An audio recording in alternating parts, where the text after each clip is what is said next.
जितने लोग वहाँ मुख्य मुख्य सभासद उपस्थित थे, सबने कहा दक्ष प्रजापति आप गलत कर रहे हो, लेकिन दक्ष प्रजापति को ज्ञान नहीं हो।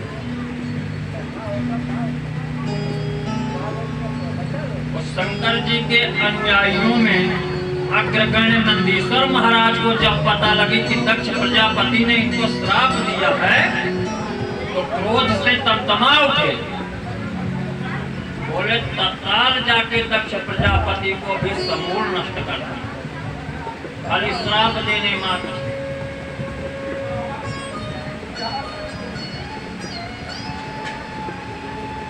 बोले यह चातुर्मास यज्ञ करने की अक्षय पुण्य प्राप्त होने वाला, अथर्ववाद रूप से वेद वाक्यों से मोहित और विवेक भ्रष्ट होकर के विजय सुख की कामना से आसक्त रहकर कर्मकांड में लगा है, जिसकी बुद्धि देहादि में आत्मभाव का चिंतन करने वाली है, यह साक्षात पशु के समान।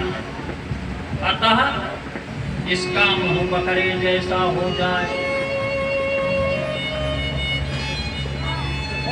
नंदी महाराज भी श्रापित कर दिए। आगे की कथा में वर्णन आता है कि दक्ष प्रजापति ने अपने यहाँ एक यज्ञ किया।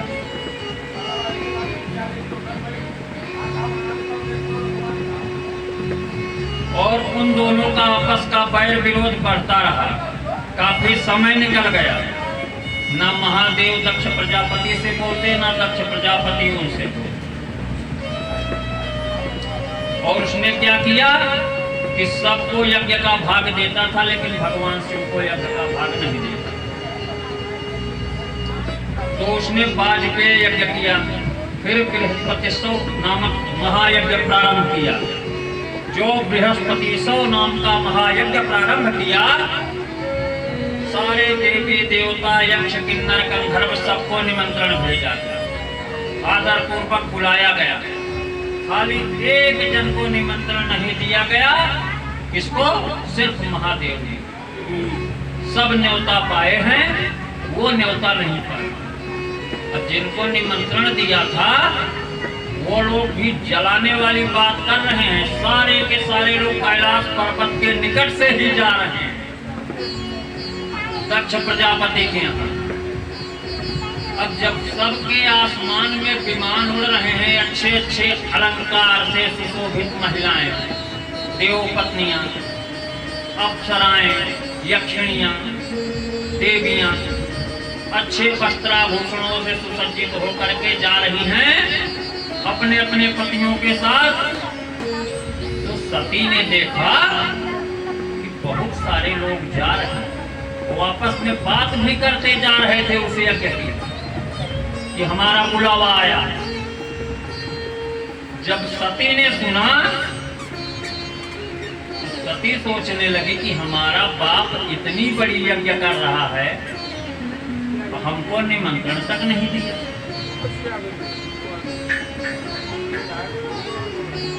फिर महादेव जी के पास जाती है और कहते हैं, हे महाराज, आपके ससुर जी एक यज्ञ कर रहे हैं और सारे देवी देवता लोग वहां जा भी रहे हैं। अगर आपकी इच्छा हो तो हम भी चले चले। तो महादेव जी तो पहले से ही खार खाए बैठे थे। सीधे एक शब्द में पूछे, न्योता आवा रहा या टेलीफोन आवा रहा कि यज्ञ हो रही है, आप दोनों भी आइए। तो बोले निमंत्रण तो नहीं आया। तो बोले, हे देवी, जहां से निमंत्रण ना आए उस जगह पे बिना बुलाए नहीं जाना। आपका कोई बहुत अच्छा दोस्त हो, आपके साथ लगा या आप उसके साथ लगे हो, आपके किसी दोस्त के बेटी की शादी हो, बेटे की शादी हो, आपने 1,50,000 दे के उनकी मदद भी किया हो, आप कार्ड भी छपवाने गए, सामान भी खरीदने गए, सब कुछ हो गया, कार्ड छप के चला आया, पूरे गांव में कार्ड बटा, सिर्फ आपको कार्ड नहीं दिया गया। अब आपको जाना चाहिए कि नहीं जाना चाहिए, स्वतः विचार करें। अब ये तो कह नहीं सकता अगला आदमी कि भैया हम सबको दे रहे थे, हम भूल गए। भूल कैसे गए? कार्ड हमारे साथ छपवाने गए, कार्ड हमारे साथ लाने गए, लिखने में हम थे, सबका नाम लिखा गया, सिर्फ हम ही भूल गए। तो महादेव जी ने उनको बारंबार समझाया, लेकिन भाई देखो, कोई भी कन्या होती है, लड़की होती है, उसको अपने मायके का मोह जबरदस्त होता है। कहते हैं जिसके अच्छे भाग्य होते हैं उसके पुत्र पैदा होता है। अगर आपका भाग्य उत्तम है, अच्छा है,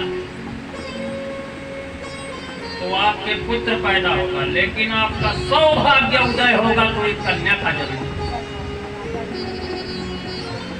कन्या का जन्म सौभाग्य से होता है और पुत्र का जन्म आपके भाग्य से होता है। तो सौभाग्य को लेकर के कन्या है। इस कलिकाल में शर्मा जी आप लोग से कहने की जरूरत नहीं है, आप भी जानते हैं। आज की तारीख में किसी पुत्र से या पुत्र वधू से एक गिलास पानी मांगे या पंग श्वास कोई भी, तो बेटे या बहू पानी नहीं देते। लेकिन उसी माँ बाप की दुर्दशा देखकर वह कन्या जो अपने ससुराल में है, अपने घर से लड़ के झगड़ के आएगी। बेशक 10 दिन के लिए ही आते हैं, लेकिन पूरी तरीके से तन मन धन से आपके लिए न्यौछावर हो जाते हैं। तो कन्याओं की बराबरी करना कहीं से भी जोड़ नहीं है उनका। आज सती जी भी कह रहे हैं कि महाराज, हो सकता है उन्होंने सबको निमंत्रण दिया हो, हमें देते समय भूल गए हैं। तो बोले भूल गए हैं तो हम क्या करेंगे, हम तो नहीं जाएंगे।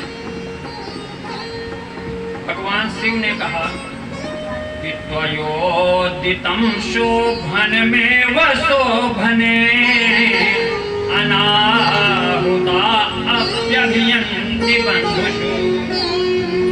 बोले सुंदरी, अपने बंधुजनों के यहाँ बिना बुलाए तो जा सकते, सो ठीक है।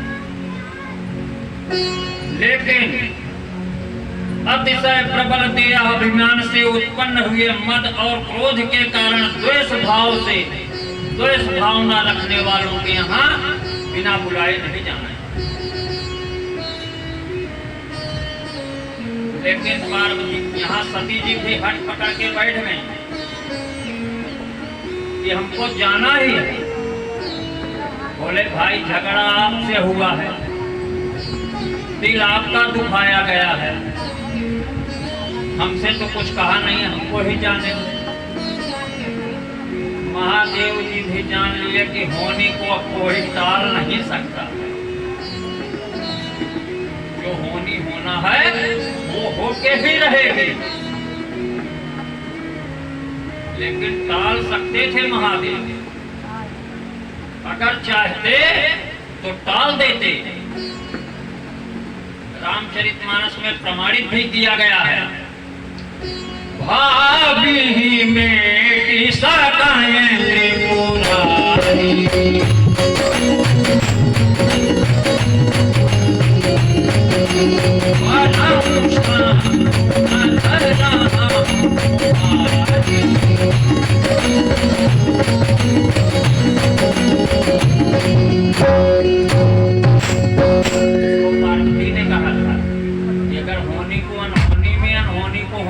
कोई बदल सकता है तो सिर्फ एक देवता है, महादेव।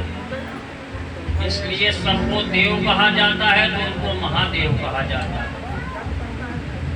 सबको दानी कहा जाता है तो उनको महादानी कहा जाता है। भगवान शंकर जान लिए कि यहाँ का अब मामला होना खराब ही है, इसलिए अब रोकना नहीं चाहिए। सती जी को छोड़ दिया गया और सती जी भगवान शिव के गणों के साथ अपने मायके पहुंचे। वहां पहुंचने पर देखती क्या है, यज्ञ चल रहा है, सबका आसन लगा हुआ, सब अपने अपने आसन पर विराजमान है। खाली यज्ञ में अगर किसी का आसन नहीं है तो भगवान शिव का आसन महादेव पर है। कहते हैं कि जिस यज्ञ में महादेव जी का आसन न हो वो यज्ञ विध्वंस हो जाता है, यज्ञ परिपूर्ण उतरेगा नहीं। इसीलिए आप चाहे जितनी बड़ी यज्ञ करवाइए, हमारे जो आचार्य गण अंदर बैठे हैं एक जगह पे रुद्र कलश रखते हैं, भगवान शिव का वाहन होता है, बिना उनके आए कार्य पूरे नहीं।